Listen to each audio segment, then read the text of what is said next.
English Bal Bharati standard 6 Maharashtra state board unit 3 chapter 3.7 at the science fair.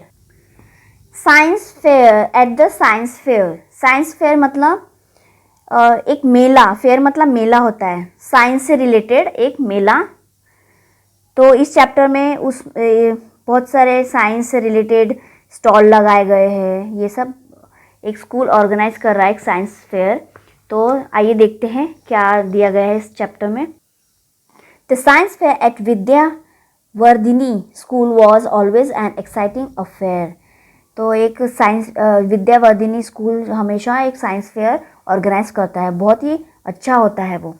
There were a number of stalls, entertainment booths and of course refreshments.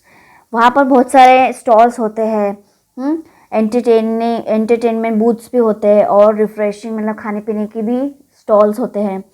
There were 2 basic rules, one everything should be handled by students and second everything even the entertainment booths and the refreshment stalls had to have a scientific base। तो यहाँ पर 2 rule होते हैं। पहला तो जो भी stall वहाँ पर रहेंगे वो स्टूडेंट्स ही हैंडल करेंगे, और जो एंटरटेनमेंट बूथ और जो रिफ्रेशमेंट स्टॉल रहता है, खाने पीने का स्टॉल्स रहते हैं, वो जो रहते हैं वो साइंटिफिक बेस पे रहता है। तो यहाँ पर वो 2 रूल्स फॉलो करते हैं।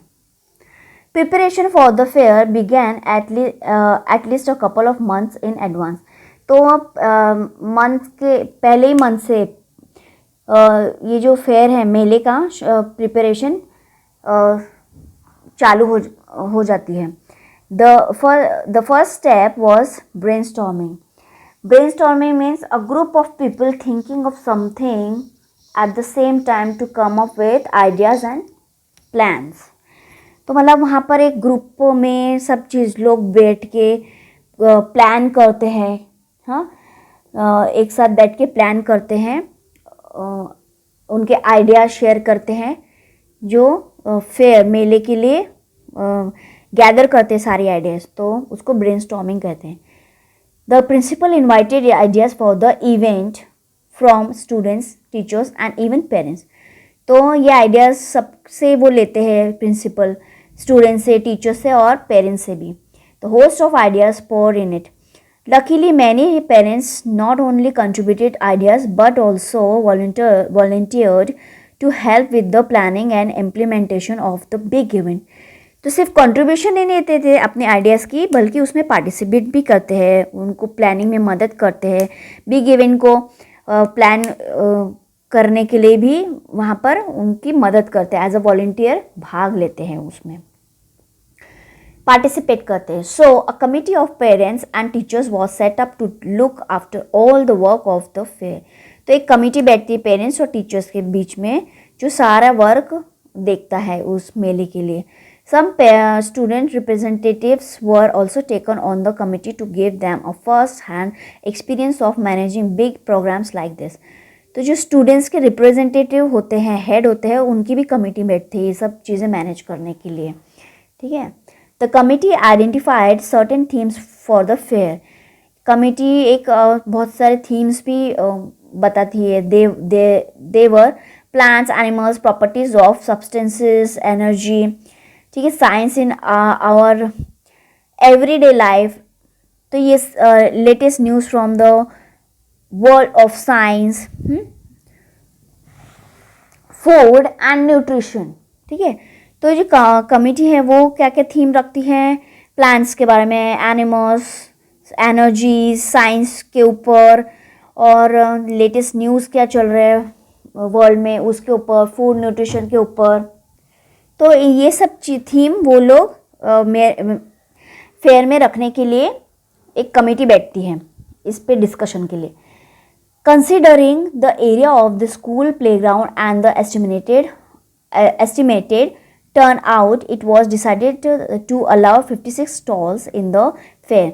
तो सब कुछ कंसिडर करके कि स्कूल प्लेग्राउंड कितना रहेगा, उसमें कितना लगेगा, सारा एरिया डिसाइड करते हैं। तो वो 56 स्टॉल्स वो मेले में, फेयर में 56 स्टॉल्स बिठाने के लिए अलाउ करते हैं। The stalls were allotted to as many groups of children।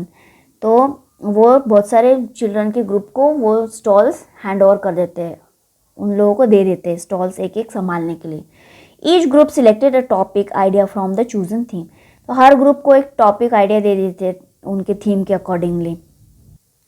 The young scientist began their work in earnest. तो यंग साइंटिस्ट है वो अपना काम बहुत पहले ही शुरू कर देते हैं. They began by collecting a lot of information about their topic using their science textbook, their school library and also from internet. ठीक है, तो वो अपने सारी चीज़ें जो उनको उनके टॉपिक से रिलेटेड चीज़ें कलेक्ट करने लगते हैं. शुरुआत कर दी थी, जैसे साइंस बुक में से कुछ टॉपिक्स लिए, देयर फिर स्कूल लाइब्रेरी से कुछ कलेक्ट किया इंफॉर्मेशन, फिर इंटरनेट से कलेक्ट किया. दे shared and discuss this information in their group. तो अपने ग्रुप में उन्होंने शेयर किया और डिस्कस किया इस चीज़ को. The next step was to decide the exact activity for their stall.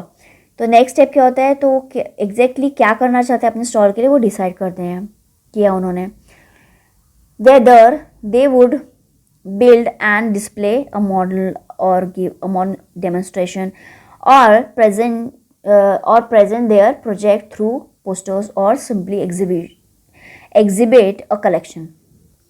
जहाँ पर वो क्या दिखाना चाहेंगे, चाहे एक मॉडल दिखाना चाहेंगे, ऐसी चीज़ें जिसको डेमोस्ट्रेशन जिनको एक्सप्लेन कर सके ऐसे, और प्रोजेक्ट को प्रेजेंट करने के लिए posters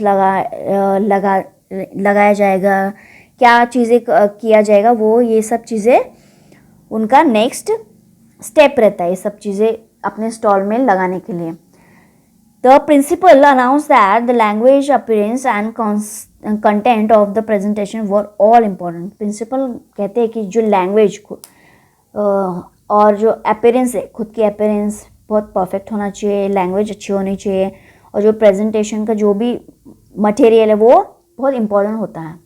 the language teachers help the young stall holders to make their graphic and oral presentation more effective. जो लैंग्वेज टीचर्स है उनको हेल्प, वो यंग स्टॉल्स होल्डर्स जो होते हैं, जिनके पास जो स्टॉल होता है, हाँ, उनको हेल्प करते हैं ग्राफिक्स लगाने में, ओरल प्रेजेंटेशन कैसे इफेक्टिव बनाना चाहिए, ये चीज़ें बताने में वो हेल्प करते हैं. अब देखिए यहाँ पर ग्राफिक प्रेजेंटेशन है, इस तरह के ग्राफिक प्रेजेंटेशन दिया जाता है. फिर ओरल प्रेजेंटेशन में क्या क्या बोलना चाहिए वो सब पॉइंट्स दिए गए जाते हैं. At last the big day arrive. फिर वो दिन आ जाता है. हाँ, the fair was inaugurated by the oldest science teacher mister Gijare. तो oldest science teacher mister Gijare के थ्रू उनके हाथों वो जो फेयर है उसका इनॉग्रेशन होता है. It was mister Gijare who had come up with the idea of science fair some 25 years ago. 25 साल पहले उनका ही ये आइडिया था कि साइंस फेयर एक लगाया जाए. Initially it was meant for just one class, but the idea had become so popular that now the entire school participated in it. ये सबसे पहले तो एक ही क्लास के लिए आइडिया किया गया था, लेकिन ये इतना पॉपुलर हो गया कि पूरी स्कूल ये पार्टिसिपेट करने लगी. Mr. Gizare explained the importance of using the scientific methods to find the answers to the questions related to the physical world around us. तो मिस्टर गिजारे ने एक्सप्लेन किया जो साइंटिफिक मेथड्स है उसके इम्पोर्टेंस कि कैसे क्वेश्चन आंसर्स रिलेट करते हैं एक दूसरे से. हाँ, तो he was happy to see the stalls, especially the ones that show simple methods of identifying food adulteration. तो बहुत खुश थे उस स्टॉल देख के, और उन्होंने देखा कि सिंपल मेथड से फूड एडल्ट्रेशन के लिए, फूड एडल्ट्रेशन मतलब मिलावट, फूड में कैसे मिलावट करती है उसका कैसे पता लगाया जाए, ये भी चीज़ कैसे आइडेंटिफाई किया जाए, वो भी स्टॉल लगा हुआ था. तो वो सब देख के बहुत खुश होते हैं.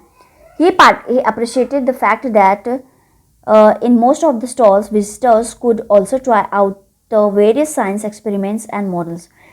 तो वो चाहते थे कि बहुत सारे जो स्टॉल्स थे वहाँ पर विजिटर्स जाए और ट्राई करें, सारे एक्सपेरिमेंट्स को देखे, उनके मॉडल्स को देखे. हाँ, he gave a special pat on the back to the clean brigade. उन्होंने एक क्लीन ब्रिगेड जो थे, क्लीन ब्रिगेड के मेंबर्स थे, उनको एक शाबाशी भी दी. The brigade members made round of the fair spreading the message of cleanliness. उन लोग वो वहाँ उनके जो मेंबर्स थे, ब्रिगेड के जो मेंबर्स थे, उन्होंने फेयर में ये मैसेज फैलाया कि जो क्लीनलीनेस, सफाई बहुत ज़रूरी है. इस चीज़ का मैसेज उन्होंने हर जगह फैलाया. But that was not all. पर ये सब नहीं था, कुछ नहीं था. They had vowed to keep the school premises spike and span during the fair. Though they expected more than 1,000 visitors and half or as many stall holders, they were a disciplined lot. But what with so many activities and experiments going on, it was bound to create a lot of litter. पर उनका वो लोग ये भी देखते थे कि premises, school premises साफ हो, क्लीन हो, और जो भी फेयर में आ रहे हैं वो बहुत सारे थाउजेंड्स ऑफ विजिटर्स है जो वो फेयर में आ रहे हैं. तो and half as many stall holders they were a discipline. बहुत सारे डिसिप्लिन्स, अपने डिसिप्लिन्स मीन्स बहुत ही तरीके से अपना स्टॉल लगाए हुए थे. ये आप देख रहे हैं जैसे यहाँ पर कैसे डिसिप्लिन से स्टॉल लगाए हुए हैं. बहुत सारे थाउजेंड विजिटर्स भी आ रहे थे और स्टॉल्स भी बड़े डिसिप्लिन में थे. तो ये सब चीज़ें वो ब्रिगेड जो थे, क्लीन ब्रिगेड थे, वो लोग देख रहे थे, सफाई का ध्यान रख रहे थे, स्टॉल्स बराबर है कि नहीं देख रहे थे, स्कूल प्रीमाइसेस अच्छा है कि नहीं देख रहे थे. ठीक है. फिर they were well equipped with garbage cans, scoops, brooms and wipes. तो वहाँ पर बहुत ही अच्छे से इक्विपमेंट्स थे, जैसे गार्बेज के लिए डस्टबिन्स थे, गार्बेज के लिए वाइप्स थे, पोछा था, बहुत ही अच्छे से सब कुछ अरेंज किया हुआ था. Let us also take a round of the fair to see some of the highlights. The 6th standard children were handling the following stalls. चलो आइए देखते हैं कि कुछ हाईलाइट्स जो मेले में थे. 6th स्टैंडर्ड के बच्चों ने वो हैंडल किया था एक स्टॉल. अब यहाँ पर पहले इसमें था यूज़ ऑफ काइनेटिक एनर्जी. ठीक है. The stall displayed the model of water mill बनाया हुआ है जिसमें से काइनेटिक एनर्जी बनती है. वाटर मिल है ये. Use of potential energy, plastic bottle motor board बनाया है यहाँ पर प्लास्टिक बॉटल से. फिर साउंड कैसे सुनते हैं.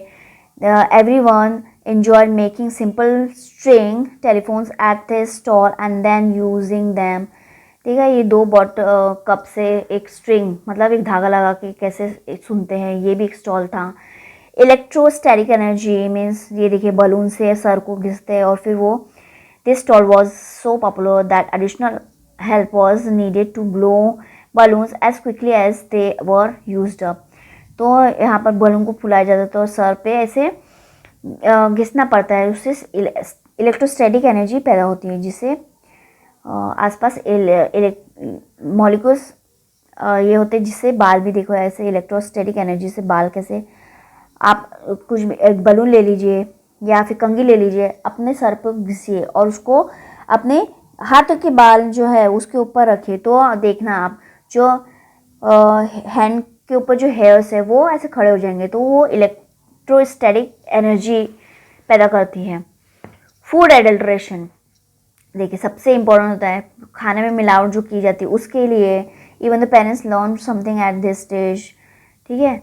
और फिर फन विद मैग्नेट्स से फन किया गया था. Visitors queued up to see the different types of magnets at work. ये एक स्टॉल में मैग्नेट से कैसे फन एक गेम खेला गया था.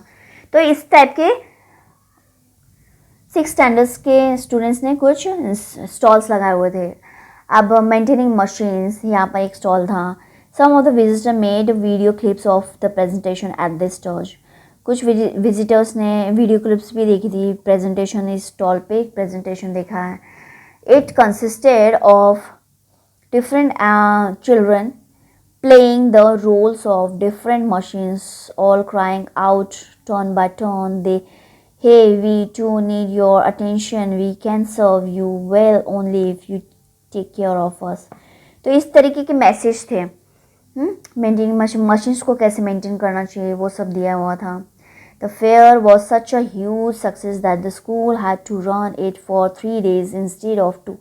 इतना ह्यूज सक्सेसफुल चला वो फेयर कि जो 2 दिन में ख़त्म करना था, जिस फेयर को 3 दिन चला.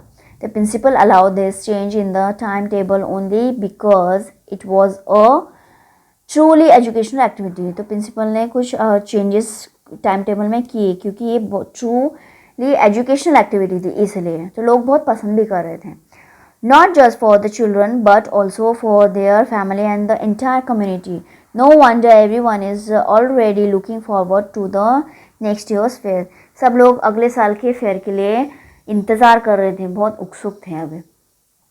तो ये था चैप्टर साइंस फेयर के ऊपर, जिसमें एक स्कूल ने ऑर्गेनाइज़ किया था, जो विद्या वर्धिनी स्कूल, जिसने एक बहुत बड़ा ऑर्गेनाइज़ करते हैं हर साल साइंस फेयर. बहुत सारे एक्टिविटीज़ होती है, कुछ सीखने के लिए मिलता है, बहुत कुछ सीखने के लिए मिलता है, स्टॉल्स लगाए जाते हैं. तो आई होप बच्चों आपको ये चैप्टर समझ आया होगा.